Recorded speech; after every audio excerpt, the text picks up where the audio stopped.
Welcome back to Breakfast Television. Jennifer Hamilton and I from Avenue Magazine are just looking at a beautiful person who's not, in fact, real.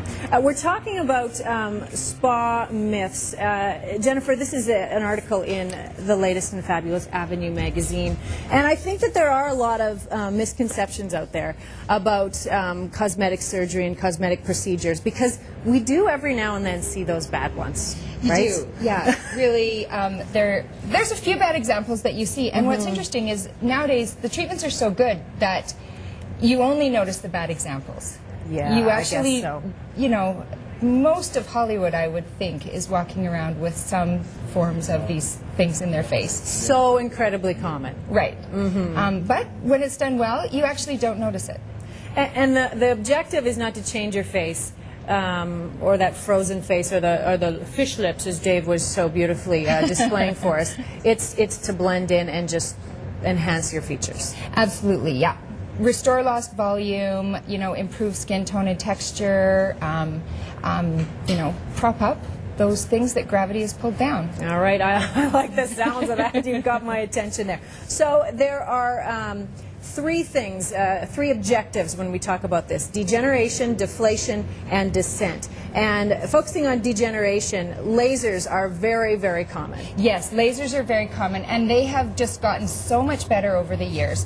Cutera is a maker of various types of lasers, and they're really leading the charge in terms of, you know, what their lasers are able to do. From a relatively non-invasive form to, you know, pretty substantial repair work that still actually works with the natural fibers in your skin at a very deep layer to, you know, stimulate collagen and tighten things and lift things and improve skin tone, texture. It can improve acne scarring, get rid of... It can be really useful. Sun damage, pore size, all that kind of stuff. It's important, though, to note that not all of these lasers are created equal, so that's the myth out there. So ask and make sure you're getting the best stuff. Cutera is the one that is all the buzz right now? Yeah, Cutera is the brand, and they make various types of lasers depending on what, you know, it is that you want to target. The Pearl laser is what I'm being told is the up-and-comer. Yeah, the Pearl, there's two kinds. There's the Pearl and the Pearl Fractional. And basically the Pearl Fractional is a more invasive form of the Pearl.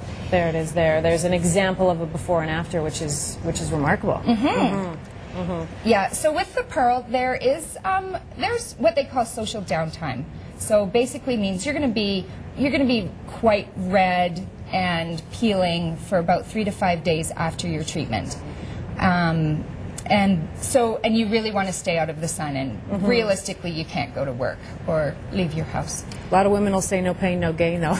Yeah. If you look that great afterwards, it's a good option. Let's move forward to deflation, and fillers are what combat that, and Restylane. So the myth here is that lip injection results in those puffy fish lips, and that's, as your point being, that's when it's overdone. Exactly. I mean, we all notice the people with the big, you know, sort of Meg Ryan. Not that I'm saying Meg Ryan for sure has had her lips done. Oh, I think she has. I'll make that leap. This is a beautiful example. Well, yeah. I mean, it's neat what they can do nowadays. It's not just a question of putting some volume in there and puffing out your lips. They can inject the filler so that the corners of your lips turn out a little bit. You know, as we age, you know, your lips might turn down a little bit. So turn those back up, or make the little Cupid's bow at the top of your lip more defined. So really, it's quite precise what they're able to do. And this is really an artistic kind of an element, so you should be asking for pictures of the work that they've done? Absolutely. I would say with fillers more than anything else, because it is, it's all depends on the practitioner and their level of experience and their ability to hear what you want and deliver that result. Okay, let's move forward to descent. And so to combat that, we turn to Botox. And the myth is that it eliminates any kind of facial expression. These gals are still frowning. Yeah, I mean, Botox is all just a question. Again, it has to do with the practitioner. Yeah. And understanding what your goals are. The classic use for Botox is between the frown lines, like you're seeing there.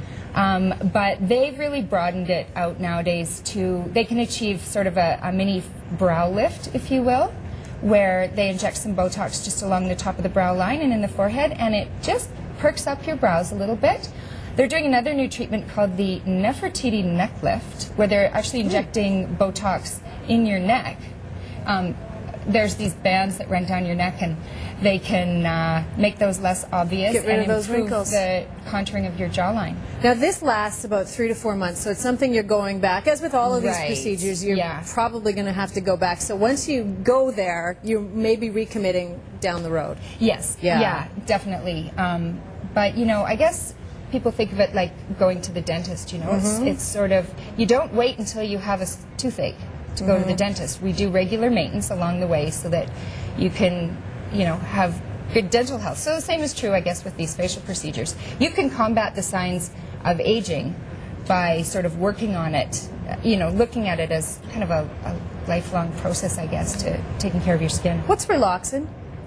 Relaxin is that's a newer form of Botox? Yeah, and there's not too much known about it at the moment because it's in the development phase. It's being developed by the same company that makes Restylane. Oh, okay. And so it's being used in Europe right now. It's not approved for use here, but it's supposed to be a little bit less expensive than Botox and last a little bit longer. So something we might be seeing in the coming future. A lot of women will be happy to hear that. All right, get yourself educated if you're making any of those decisions. Avenue Magazine is where you can find more on that. Jennifer Hamilton, thank you so much. Thank you for having me. We are heading out to Andy Schultz, who's enjoying a beautiful day. You're actually inside, though, right now, I think. Still enjoying it.